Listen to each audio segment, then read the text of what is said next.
from the 21st until the 31st of March. For those 10, 11 days in 2019, we will welcome 72 young musicians to Odense. For the first time, we will have the violin, clarinet, and flute competitions held concurrently. And it's a big pleasure for me to welcome into the world, to the family of the Nielsen competitions, to head their respective pre-juries and to be artistic advisors, Emmanuel Pahu and Martin First, respectively, heading the flute and clarinet. For the three juries, we will have 25 musicians, managers, advisors, people from all walks of musical life, making up the jury. It's beautiful, I think, to have so many wonderful artists, people in positions of influence, and all the young musicians coming to Odense. Odense is a fairly small town, even in Danish terms, and yet it's a beautiful little town with historic significance. We have, of course, Carl Nielsen coming from there, but not only, also Hans Christian Andersen, hailed from the city. And so it is a small but important town, and I think it's fitting that we should bring many of, hopefully, what will be tomorrow's great artists to the city.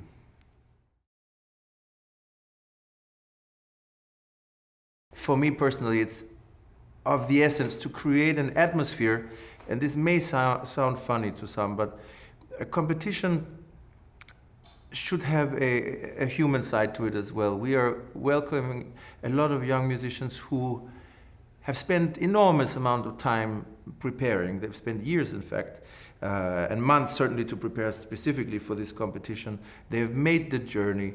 It has cost them money and time and effort, and the last thing that I want is that they are met with a sort of mechanical or bureaucratic impression. I think it's the general atmosphere in the competition. I certainly know from the organizers' side, it's very important to us that we gather people in the juries, in the administration, that create an atmosphere in which, of course, we are looking for great talent. It's the objective of any competition, but we would do so in a way that shows that we are aware that we are listening to these musicians as a snapshot. We just hear one particular time in their musical development. We don't hear the finished product. The decision that the jury will arrive at is not a final judgment. It's not to say you didn't pass to the second round, you are never going to have a fulfilling life as a musician. This is not how life works. You know, some students develop later in different ways, not in apparent ways. You notice it only later. And it's important to me that sort of nuance is present in at every stage of the competition. The way the musicians are addressed, the way they are welcomed, the way I will greet them, the way the jury will greet them, and also in the judging process itself.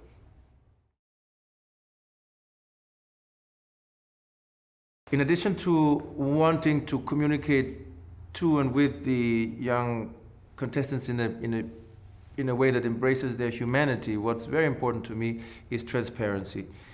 It means we will make every stage of the voting public as it happens, and of course after the competition, everything will be out in the open. What has been very important to me is to keep the violin jury completely free from anybody who teaches. What it does is it allows, I believe, most of us, if not all of us, to meet all the contestants in the same way, as somebody we've never heard, as somebody, and in that way they will be treated equal, and I think that is very important. For the clarinet and the flute juries, we've had to come to the understanding that the world functions a little bit differently, and teaching is ubiquitous. Everybody teaches. A lot of the great musicians teach, and therefore we've decided to include them in the jury of the clarinet and flute, some of them.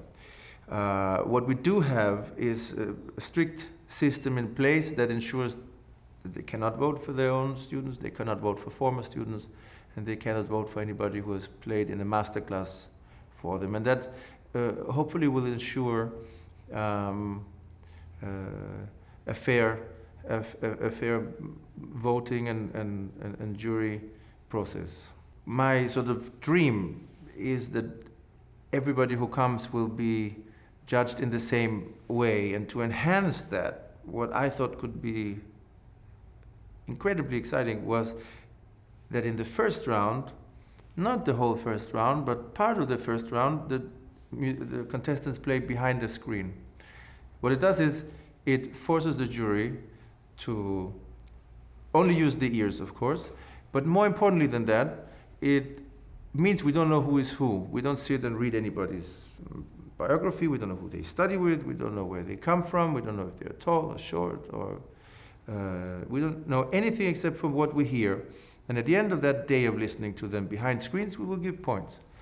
The next day, we will listen to them still in the first round, but let's call it the second part of the first round. We will listen to them now, this time without a screen, but in a randomized order, which means we will not be able to know who played the day before. At the end of that day, we will vote once more, give them points once more, and the contestants will get the aggregate from those 2 days.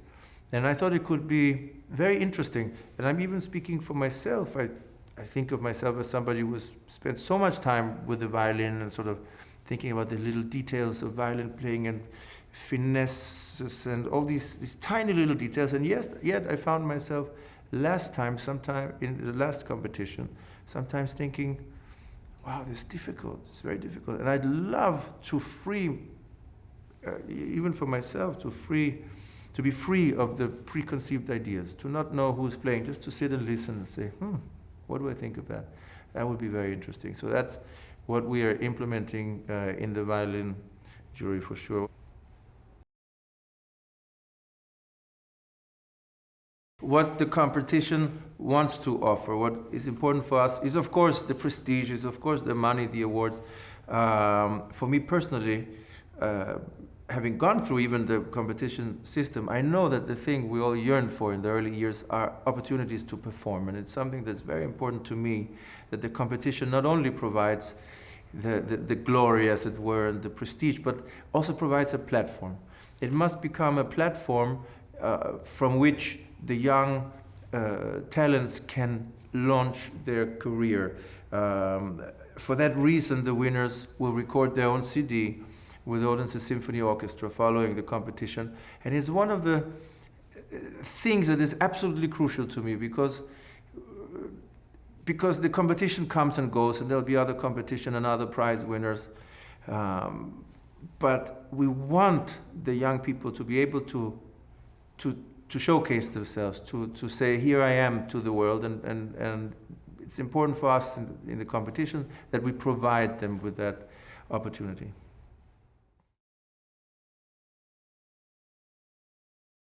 In 2016, we were delighted to have not one, but 2 first prize winners, Ji-Yun Lee and Lia Petrova. Both of them extremely convincing in different ways, and so much so that we felt we couldn't differentiate between the two and had to award 2 first prizes. Something that we haven't regretted, and something that we are happy to see the fruits of. And how they're both developing beautifully. Our past clarinet winner, Sergei Letsky, and flute winner, Sebastian Chacot, both have gone on to occupy principal positions at major orchestras. And it is exactly that we become, the Nielsen competitions become part of the musical circle of life, whatever you want to call it, a provider and facilitator of great talents going on to do greater things.